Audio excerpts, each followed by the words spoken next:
Shishupal was the cousin of Lord Krishna. He was destined to die from Krishna's hand.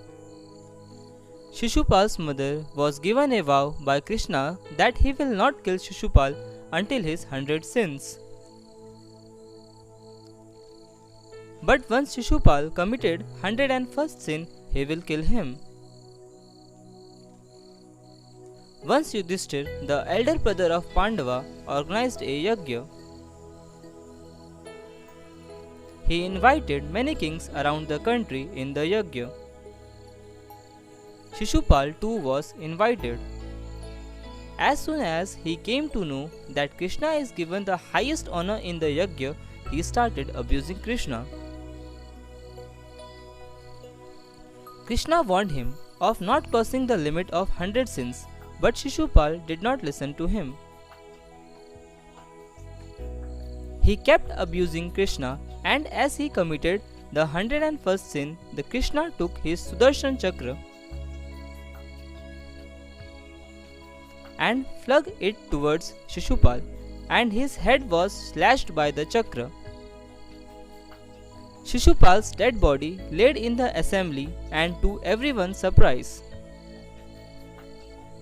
Shishupal's soul came out of his body and merged with Krishna's body. Like everyone in the yajna, Yudhishthir too was astonished as how come Shishupal's souls merged with Krishna. As only a great devotee with insistent devotion only could do it, and Shishupal on the contrary used to abuse Krishna.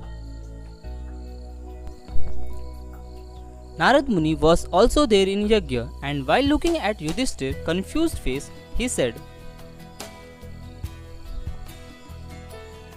Shishupal used to think day and night about Krishna only. His mind was filled with rage for Krishna, and he insistently think about him. Basic criteria to merge with the Supreme God like Krishna is to think about him constantly. Your mind does not discriminate between negative or positive emotions. What it knows is about the person or thing you are thinking about. It will merge with the things or person you are constantly thinking about. My dear brothers and sisters, this story reveals the secret of law of attraction. Shishupal used to think about Krishna only, and he got merged with the Krishna's soul, though he was not a devotee. In the same way, whatever we think about constantly become our reality. The human mind functions in such a way that what it constantly thinks becomes a reality. Our thoughts create our reality. Our thoughts are so powerful that it attracts what we are thinking in our mind. So we must be conscious about our thoughts. If you want to change the outside, you must first change the inside. You must change the attention of your thoughts, because what you think directly influences how you feel. And how you feel directly influences how your body reacts. And how your body reacts directly influences how you behave. And how you behave comes to define who you are. We should constantly have a check upon our thoughts. Our mind is a garden, and do not allow the negative thoughts to ruin it.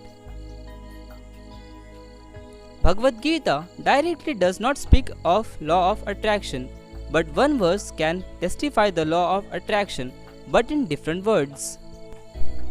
Lord Krishna said, whatever state of being one remembers, when he quits his body, that state he will attain for sure.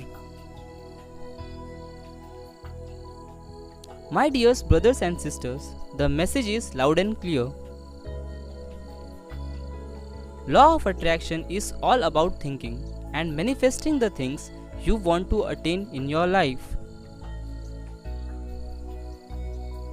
No matter what happens, you have to think about the things positively exactly as you wish them to happen.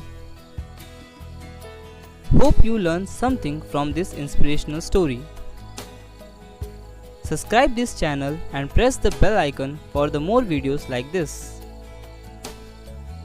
Thanks for watching.